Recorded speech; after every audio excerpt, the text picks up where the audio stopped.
Welcome to the Human Evolution Podcast, where we dive deep into the science, philosophies, and strategies that create real and lasting change. I'm OriGoldstein, and here we leave traditional self-help behind and map the real terrain of true personal development.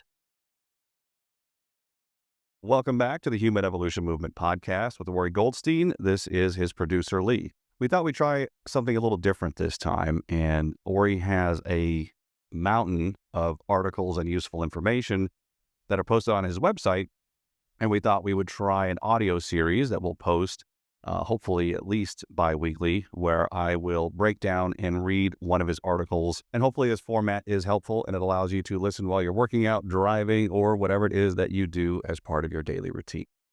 Today is the 500-Year Thought Experiment by OriGoldstein, as read by Lee Payton. Imagine I give you a pill.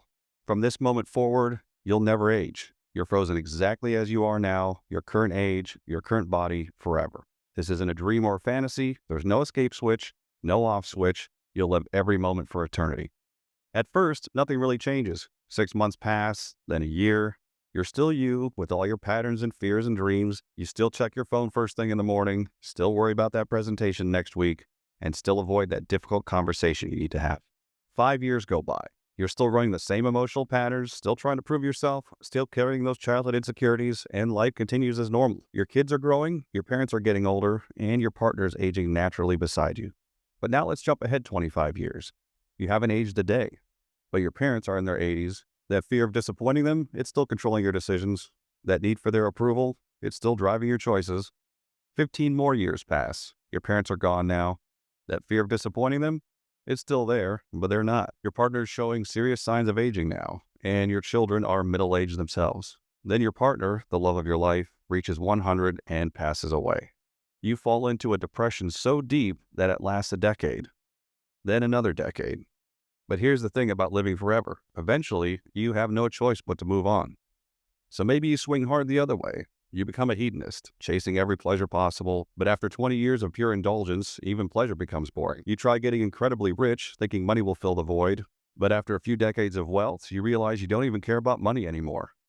Then you lose everything, end up destitute, living under a bridge. Your worst fear has come true. But after 10 years of that, you realize something obvious. You're going to be here forever, so you might as well stop living under a bridge.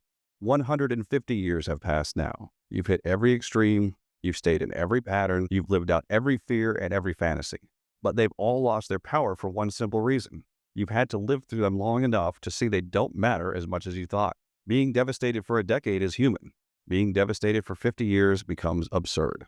Each pattern exhausts itself naturally, not because you become wise, but because you run out of energy to maintain these states that were only ever meant to be temporary. Then after 300 years, something profound emerges. Not wisdom in the traditional sense, something simpler.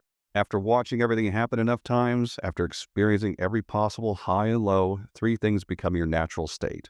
First, unconditional acceptance. You accept everything exactly as it is, not because you learned mindfulness or became spiritual, but because you've been forced to see through centuries of experience that fighting reality is pointless. Second, complete peace and faith.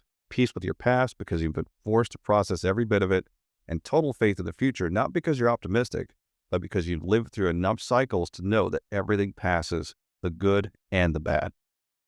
And finally, joy. Your only drive becomes finding what makes you smile today, because after 300 years of making yourself miserable for future rewards, future success, future validation, future happiness, you've seen how pointless it is. This reveals a profound truth about who we really are. Inside each of us, there are 2 distinct selves. There's the child self, everything we've accumulated through life, all our conditioning, all our patterns, all our fears and strategies we've developed to stay safe or gain approval.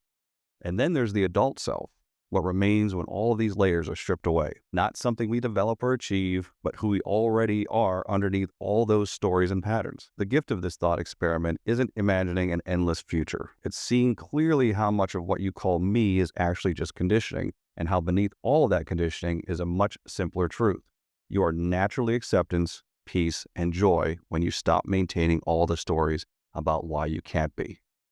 And here's perhaps the most powerful realization of all. If what you're feeling isn't acceptance, peace, or joy, it's not your adult self. It's just a story. Thanks for listening. This has been the 500-Year Thought Experiment by Ori Goldstein.